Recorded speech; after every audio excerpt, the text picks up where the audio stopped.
Hello, I'm here today to show you how to change the PJ6000 filter inside of our ionizer.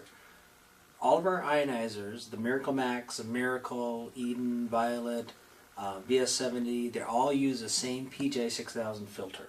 It's really easy to change, and I'm going to go over every step here, all the little tips and tricks that will help you install a new filter and ensure the new filter goes in here without getting any bacteria or contaminants on the filter. Okay. What we have here today, this is just a VS70 base. The VS70 is our under-counter machine. We have the base already taken out from under the counter here. It's got an old filter in here that I'm going to change and install a new PJ6000 filter into it. Of course, it's much easier since I have this up on a countertop, all the water drained out of it, whereas a lot of times, if it's a countertop machine, I would always recommend disconnecting the machine, disconnecting the water going to it, and drain out as much water as you can. That's going to make the job a little cleaner, a little easier to do. So the VS70 here, how you get into the side panel is going to be the same as our countertop Miracle Max. There's just a button right up here on the side, on the top. You push that button, and that door is going to hinge over. Our Miracle Max, a silver countertop machine, the same door mechanism. Violet, the Eden machine, all have that same mechanism here. The Miracle Max machine has a side panel which actually slides up and moves out of the way, so it's actually a little easier to get to the filter housing. Once that door is open here, you can kind of view into here. I know it's kind of a pain because this door doesn't slide all the way open or come out totally, so we'll just have to kind of deal with that for now. But still, even with that door just hinged over a little bit, you still should be able to access that filter enough here to do what we need to do. So that door is open.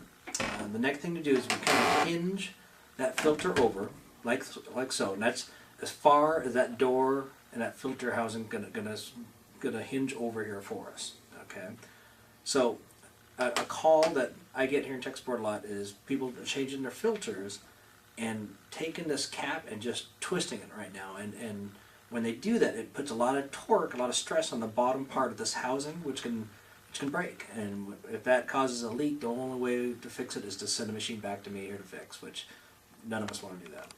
So first move is to remove this filter cap. So how we do that is figure out whatever way you can to take one hand, and you need to support that lower filter housing. Support that the best that you can so that it doesn't twist or torque at all. With your other hand, take the filter cap, and if it's been a year since you've changed that filter cap, the O-ring seal that it makes is going to be a really tight seal. So you will have to give it a little force to open that cap. But once it gets turning, it should turn pretty freely.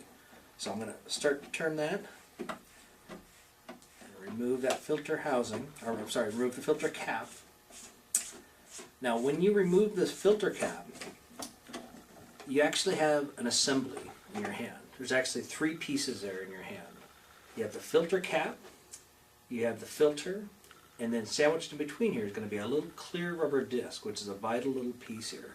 And we don't send you that piece when we send you a new filter, so that piece has to be migrated over to the new filter. Okay? So this filter, this is a synthetic paper element here of this filter. With the new filters, you don't want to touch that. You don't want any contaminants touching that filter at all.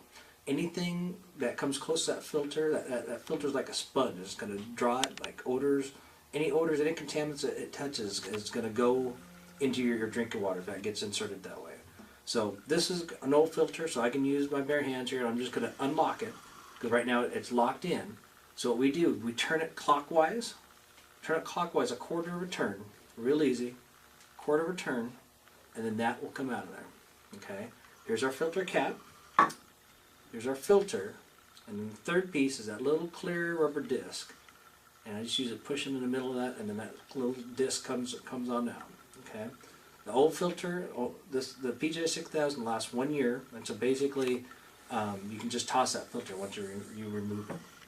Okay, now after a year, all the contaminants that this filter is taken out of your water is going to be kind of stored on the outside of your filter housing and your filter cap. So since you're only doing this once a year, take some time here, and you want to clean up the inside of the housing and the inside of the cap. What I usually like to do is use either white distilled vinegar, or before you start this, make a strong acid water, and you want to spray down the inside of your cap with the vinegar or the acid water. Take some paper towels and wipe them out the best you can.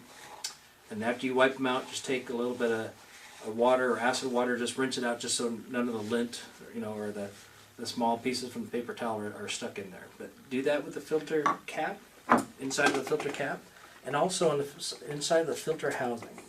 Just spray a little vinegar or acid in there. Reach in there with a paper towel. And just cleaning off all that gunk, which could be carbon residue, it could be a little bit anything that rolls through your water line. I'm going to take a little screwdriver here and just kind of help get all the small debris out of the bottom of the filter housing here. Okay.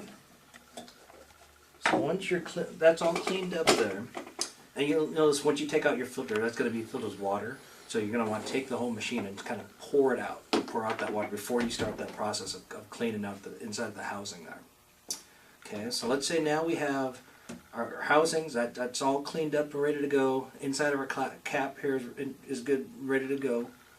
Now this little black O-ring you see on this cap, this is what's making that sealing that water out of that, or sealing water inside the housing. We want to make sure that's lubed up, so that way next year when you go to change this, it's much easier to remove. So I take a little bit of petroleum jelly, or if you have olive oil at home, take a little bit of that, and you just want to lube up that O-ring. Just go all the way around the O-ring, either with olive oil or petroleum jelly. Lube that up, and it's going to really help you in a year's time here to remove that filter, and it's also going to help that O-ring stay lubed. Okay, so that's lubed up. So now I'm going to show you a little trick here. There's two ways to do this, but basically the new filter we don't want to touch. We don't want to touch the paper element of that filter at all. One way to do it is to get some latex gloves. So you can put on gloves so you're not actually touching that filter. Or another little way to do it here is how I'm going to show you, where you don't need to touch the filter at all. I'm going to open up a brand new filter here.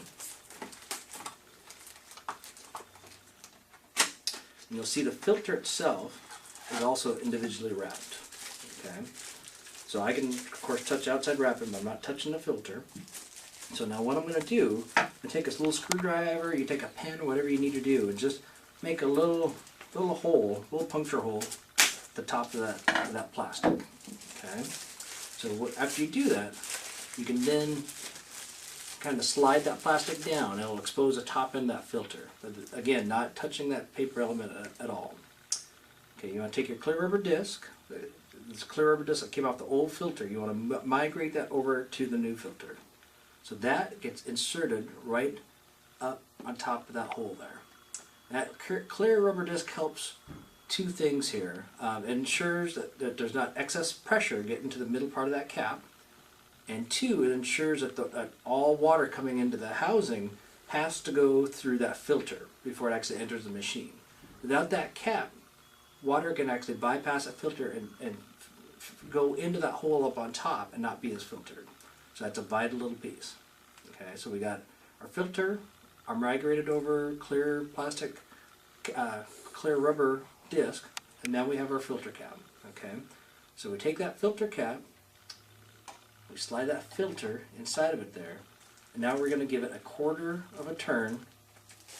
You're going to basically be turning the filter counterclockwise, a quarter of a turn, counterclockwise.